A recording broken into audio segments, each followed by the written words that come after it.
अस्सलाम वालेकुम दोस्तों, डॉक्टर मुस्तफ़ा की तरफ से उर्दू जर्नल क्लब के एक और एपिसोड में आपको खुशामदीद। आज की एपिसोड में मैं आपके साथ कोविड-19 के जो अदाद-ओ-शुमार हैं, जो नंबर हैं दुनिया के, वो आपके साथ शेयर करूँगा और पाकिस्तान के जो नंबर्स आ रहे हैं, हम उसको एक बार उसके बारे में जानने और समझने की कोशिश करेंगे और उससे जुड़े हुए कुछ अहम सवालात जो हैं, उनके जवाबात तलाश करने की कोशिश करेंगे। सबसे पहले मैं आपके साथ शेयर करता हूँ, ये वर्ल्ड मीटर्स की वेबसाइट है, सबसे ज़्यादा आजकल इस्तेमाल होती है, जहाँ पर हम दुनिया में मौजूद जो कोरोना वायरस से मुतासर अफराद हैं, कोविड-19 में मुब्तला जो लोग हैं, उनका जो डाटा जो है वो इकट्ठा किया जाता है। इस वक़्त पूरी दुनिया में तकरीबन 14 लाख से ज़्यादा लोग जो हैं वो इसका शिकार हो चुके हैं, तकरीबन 5,98,000 डेथ्स जो हैं, तकरीबन 6 लाख डेथ्स जो हैं वो इस बीमारी की वजह से सामने आई हैं और 8.5 लाख के करीब लोग जो हैं वो इससे रिकवर हो चुके हैं। ये ग्राफ्स जो है इनको थोड़ा सा गौर से समझना और देखना जरूरी है। याद रखें ये जो मई से पहले वाला पोर्शन है, ये डेली न्यू केसेस जो दुनिया में अपीयर हुए हैं, ये वो वाला ग्राफ है। मई 15 से पहले ये वो जमाना है जब पाकिस्तान में अभी कोरोना वायरस सामने नहीं आया था, अभी उतनी शिद्दत के साथ सामने नहीं आया था। ये वो वक्त है जब हमने लगा था कि पूरी दुनिया जो है, खास तौर पर जो डेवलप कंट्रीज हैं, जिनमें अमेरिका है, जिनमें फ्रांस है, जिनमें इटली है, जिनमें इंग्लैंड है, जर्मनी है, ये वो लोग थे, ये वो कंट्रीज थे जहां पर बहुत ज्यादा मरीज जो है वो सामने आ रहे थे और एक दिन में तकरीबन 80,000 से लेकर 85,000 तक अफराद जो है वो रोजाना नए केसेस जो थे कोरोना वायरस के वो सामने आते थे। उसके बाद हमें लगा कि ये पीक जो है ये स्टेबल हो गई है, ये प्लेटो बन गया और इसके बाद इनकी तादाद कम होना शुरू हो गई और डेवलप कंट्रीज ने समहाउ इसकी तादाद को कंट्रोल कर लिया। लेकिन उसके बाद क्या हुआ कि उसके बाद जब ये बीमारी अंडर डेवलप कंट्रीज के अंदर गई, साउथ अमेरिका में गई, जैसे कि ब्राजील में, मैक्सिको में, इंडिया में, पाकिस्तान में, बांग्लादेश में, तो उसके बाद एकदम से जो नए केसेस हैं उसमें सर्ज आया, बहुत जबरदस्त किस्म का। हम समझ रहे थे उस वक्त भी कि 1 लाख केस एक दिन में आना बहुत बड़ी बात है और शायद इसके बाद ये ग्राफ नीचे जाएगा, लेकिन ये नीचे नहीं गया। डेवलप कंट्रीज के अंदर जब ये वायरस आया तो हमने देखा कि ये ग्राफ बढ़ता बढ़ता 2 लाख से 2,50,000 केसेस एक दिन में रिपोर्ट हो रहे हैं कोरोना वायरस के आज के दिनों में। इसका मतलब यह है कि जब कोरोना वायरस 80 से 85,000 अफराद में अपीयर हो रहा था, तो उस दौरान जो डेली डेथ थी उनके ग्राफ इतने हैं, एक दिन में तकरीबन 7 से 8,000 लोग जो हैं वो जान से जा रहे थे। अब जबकि कोरोना वायरस से 2 से 2.5 लाख लोग एक दिन में मुतासिर हो रहे हैं, तो फिर डेथ्स की तादाद भी हम एक्सपेक्ट कर सकते हैं कि वो बढ़ेगी। थ्योरेटिकली हम एक्सपेक्ट कर सकते हैं कि वो बढ़ेगी। वो जाहिर है इन केसेस का जो डेथ का असर है वो थोड़े दिनों के बाद सामने आएगा, तो हम ये अस्यूम, अल्लाह ना करे ऐसा हो, अल्लाह ना करे ऐसा हो, थोड़े दिनों के बाद हम ये एक्सपेक्ट करेंगे कि डेथ जो है वो बढ़ेगी, क्योंकि अब ये जो केसेस हैं ये अंडर डेवलप कंट्रीज में, ये ऐसे मुल्कों में है जिनके पास इसको डील करने के लिए बहुत ज्यादा रिसोर्सेज मौजूद नहीं है, including Pakistan, India, Mexico, Brazil, जहां पर हम बहुत ज्यादा डेथ्स देखते हैं। इसके अलावा ये जो मेजर केसेस जो सामने आए हैं वो यूनाइटेड स्टेट्स में सामने आए। अब यूएसए, जिसके बारे में हमें लगता था कि इन्होंने इसको कवर कर लिया है, न्यूयॉर्क पे खास तौर पर बहुत ज्यादा केसेस सामने आए, जिसके बाद हमें लगा कि इन्होंने इसको दबा लिया है। उसके बाद ये दूसरी स्टेट्स में चला गया और वहां पर एक बार फिर बहुत ज्यादा तादाद में केसेस जो है वो सामने आना शुरू हुए। आज भी तकरीबन 70,000 के करीब लोग जो है वो नए केसेस जो है वो अपीयर हुए हैं यूनाइटेड स्टेट्स के अंदर और ब्राजील में, इंडिया में आप देख सकते हैं 33,000 34,000 के करीब जो है वो नए केसेस जो है वो सामने आ रहे हैं। और एक हैरानकुन बात यह है कि पाकिस्तान में पिछले कई हफ्तों से जो कोरोना वायरस में मुब्तला लोगों की तादाद है नए केसेस की, वो कम हो रही है। हमारे मुल्क में केसेस जो हैं, जैसे कि रिसेंटली तकरीबन 2,885 केसेस जो है वो रिपोर्ट हुए हैं और अल्लाह का शुक्र है कि जो डेथ्स हैं उनकी तादाद भी कम है। अब एक रिसर्चर होने के नाते, एक साइंटिस्ट होने के नाते ये बात बहुत ज्यादा काबिल हजम नहीं है। अल्लाह करे कि ये सच हो। मेरी दुआ है कि जो डाटा हम देख रहे हैं ये बिल्कुल दुरुस्त हो और हमने कोरोना वायरस के कर्व को गिरा लिया है, जो कि बाकी पूरी दुनिया गिराने में कामयाब नहीं हुई, लेकिन हमने किसी तरीके से, हमारा स्मार्ट लॉकडाउन जो है वो बहुत अच्छा था, हमारी स्ट्रेटेजी अच्छी थी, अल्लाह करे ऐसा हो,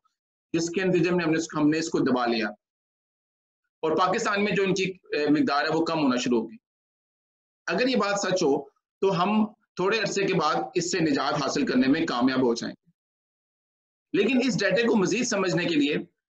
मैं आपको गवर्नमेंट ऑफ पाकिस्तान की बनाई हुई वेबसाइट पे लेके जाता हूँ। ये गवर्नमेंट ऑफ पाकिस्तान ने वो वेबसाइट बनाई है जिसमें वो अपना डाटा शेयर करते हैं, जिसके मुताबिक पाकिस्तान ने कल 24 घंटों के दौरान, पिछले 24 घंटों के दौरान 23,907 लोगों के टेस्ट किए हैं। याद रखें ये लोग वो हैं जो खुद जाते हैं टेस्ट करवाने के लिए, गवर्नमेंट रैंडमली टेस्ट नहीं कर रही किसी का। ये वो लोग हैं जो हॉस्पिटल्स में जिनके पास सिम्टम्स होती हैं, जिनको लगता है और उनका टेस्ट किया जाता है। 23,000 लोगों को टेस्ट किया। हमारे पास इस वक्त गवर्नमेंट के मुताबिक जो टेस्टिंग कैपेसिटी है वो तकरीबन 1 लाख के पास है, लेकिन हमने 23,000 लोगों को टेस्ट किया, जिसमें से तकरीबन 2,000 लोग जो हैं वो कोरोना पॉजिटिव आए, जिनको कोविड-19 था। इसका मतलब है कि 10% के करीब अभी भी वो लोग हैं जो टेस्ट करवाते हैं, उनके अंदर कोरोना वायरस जो है वो सामने आता है। और ये एक थोड़ी सी तशवीशनाक बात है कि हम जो टेस्ट कर सकते हैं वो तकरीबन 1 लाख के करीब है, लेकिन हम जो टेस्ट कर रहे हैं वो तकरीबन 23,000 है। इसको बोलते हैं अंडर टेस्टिंग करना, यानी कि हमारे पास जो डाटा आ रहा है वो मुकम्मल तौर पर पाकिस्तान में मौजूद कोरोना वायरस के मरीजों को दिखाने के लिए साइंसी तौर पर मुनासिब नहीं है। पाकिस्तान में अब तक तकरीबन 2,60,000 के करीब जो है वो इसके एक्टिव केसेस जो है वो सामने आए, और इससे अनफॉर्चुनेटली 5,500 लोग जो है वो जान से जा चुके हैं। पाकिस्तान में एक्टिव केसेस का सामने आना, जिसने जून में एक पीक बनाई थी और हमारे पास एक दिन में 5 से 6,000 केसेस भी सामने आए, और उसके बाद इसकी तादाद ग्रेजुअली कम होना शुरू होगी। और दुआ है कि ये ग्रेजुअली कम इसलिए हो रही हो कि हमारे पास पेशेंट्स की तादाद जो है वो कम हो रही हो, लेकिन साइंटिफिकली लगता ही हुआ है कि इसकी वजह ये है कि या तो लोग टेस्टिंग को अवॉइड कर रहे हैं क्योंकि उनको दूसरे सोशल प्रेशर्स हैं, कुछ खौफ है, कुछ हॉस्पिटल्स के बारे में, डॉक्टर्स के बारे में मिसकंसेप्शंस हैं कि खुदा ना खास्ता वहां पर अगर वो डायग्नोज हो जाएं तो उनको पकड़ लिया जाएगा, जो कि बिल्कुल ऐसा नहीं है, ये सब झूठी बातें हैं। और दूसरी वजह कि लोग जो है वो इसको शेयर नहीं कर रहे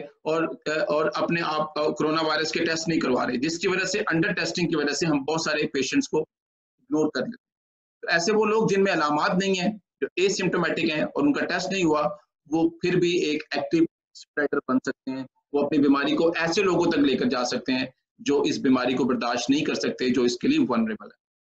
याद रखें 2 से 3% की खुदा ना खास्ता डेथ जो है वो भी, उसका मतलब भी कई लाख लोग हैं। तो ये कहानी अभी इसी तरह से खत्म नहीं हुई, अभी हमें इसके बारे में मजीद जिम्मेदारी का मुजाहरा करने की जरूरत है। अल्लाह ताला से दुआ है कि ये इसी तरह से कम हो रहा हो और हम इससे निजात पा लें। लेकिन एक साइंटिस्ट और रिसर्चर होने के नाते मैं आपसे और बाकी सबसे कहूँ कि आने वाले दिनों में 2 बड़े इवेंट्स आने वाले हैं। एक इवेंट जो है वो है बड़ी ईद का, ईद उल अजहा का, कुर्बानी का, और दूसरा इवेंट जो है वो मुहर्रमुल हराम का है। ये दोनों ऐसे इवेंट्स हैं इस्लामिक कैलेंडर में जिनमें बहुत ज्यादा गैदरिंग पॉसिबल होती है, जिसमें लोग इकट्ठे होते हैं। इसलिए खुदारा अभी इस बीमारी के बारे में ये मत समझिए कि ये खत्म हो गई है या ये हमारे मुल्क में इसका कोई असर नहीं होने जा रहा है। अगर ये अंडर टेस्टिंग वाला खुदा ना खास्ता फैक्टर खतरनाक साबित हुआ तो उसके नतीजे में बड़ी ईद के ऊपर, यानी कि ईद उल अज़हा में और उसके बाद मुहर्रम उल हराम में, अगर ये गैदरिंग को हम अच्छे से मैनेज नहीं कर पाए, अगर हमने एसओपीज का अच्छे से अपनाया नहीं, मास्क का और दूसरी चीजों का जिनका हम ध्यान रख रहे हैं, अगर हमने नहीं रखा, तो खुदा ना खासा ये जो सर्च है वो बहुत खतरनाक तरीके से बढ़ के सामने आएगा। इसलिए ये आपकी और मेरी जिम्मेदारी है कि जहां हमने इतना सब्र किया, इतने महीनों तक इस बीमारी से लड़ते रहे, स्मार्ट लॉकडाउन को फेस किया, अपने रोजगार के ऊपर कॉम्प्रोमाइज किया, इस साइंटिफिक डाटा को देखते हुए ये बात भी सामने आती है कि अभी इसके असरात जो हैं वो हमारे माशरे से मुकम्मल तौर पर निकले नहीं हैं, ये अभी अपनी जगह पर मौजूद है। हमारे पास नंबर ऑफ पेशेंट्स कम इसलिए आ रहे हैं क्योंकि हम टेस्ट कम कर रहे हैं। ये बात एज ए साइंटिस्ट मेरे लिए तशवीशनाक है, लेकिन पाकिस्तानी होने के नाते मेरी दुआ है कि पाकिस्तान में सचमुच इसके पेशेंट्स ना हो और वो ये दिन ब दिन खत्म होके निकल जाए यहाँ से। करीब 3 जो वैक्सीन के चांसेस जो रिसेंट रिसर्चेस बताती हैं वो भी सितंबर अक्टूबर से पहले नहीं है। इसका मतलब है कि अगर हम इसको दबा नहीं सकते अगले 2-3 महीने में, तो हम खुदा ना खासा उसी सूरत हाल का सामना हमें करना पड़ सकता है जिसका दूसरी डेवलप कंट्रीज ने इससे पहले किया। और हमारे पास चूंकि रिसोर्सेज कम है, इसलिए इसके असरात हम पे कम होंगे। इसलिए आने वाले 1-2 महीनों में खुदारा इसको आसान मत लीजिए, क्योंकि एहतियात करने में कुछ नहीं जाएगा। अल्लाह करे कि ये सब गलत हो, ऐसा नहीं हो। ये जो खौफ है इससे जुड़ा हुआ, अंडर टेस्टिंग से जुड़ा हुआ वो दुरुस्त ना हो, लेकिन एहतियात करना जो है वो फिर भी हर सूरत में हमारे काम आने वाली चीज है। तो आज के इस एपिसोड में इतना ही कि अपने डाटा को अच्छे से मॉनिटर कीजिए। खासतौर पे जो रिसर्चर्स हैं, जो स्टूडेंट्स हैं, उनको चाहिए कि इस डाटा को मॉनिटर करें और इसके इफेक्ट्स को स्टडी करें कि एक्टिव केसेस के कितने दिनों के बाद डेथ्स में सर्ज आता है और हमें कितना ज्यादा विजिलेंट होने की जरूरत है पाकिस्तान में, और एसओपीज को कितना मजीद स्ट्रिक्टली जो है वो फॉलो करना चाहिए अगले कुछ अरसे तक, क्योंकि हम स्कूल्स को भी ओपन करने जा रहे हैं, यूनिवर्सिटीज के बारे में भी ये बातें सामने, ये जरूर ओपन होने चाहिए। लेकिन अगर हमने एक जिम्मेदार शहरी की तरह बिहेव किया तो हम इस कर्व को नीचे ले आएंगे। लेकिन अगर हमने गैर जिम्मेदारी का मुजाहरा किया और इसको इजी ले लिया, क्योंकि बहुत सारी चीजें लोग थक चुके हैं, साइकोलॉजिकली कॉम्प्रोमाइज हो चुके हैं, और अगर हम इसको आसान लिया तो खुदा ना खास्ता इसके वापस आने का चांस जो है वो बना रहेगा। तो साइंस के डाटा को पढ़ते रहिए, इसको समझते रहिए और इसको दोस्तों के साथ शेयर करते रहिए। आपका बहुत बहुत शुक्रिया।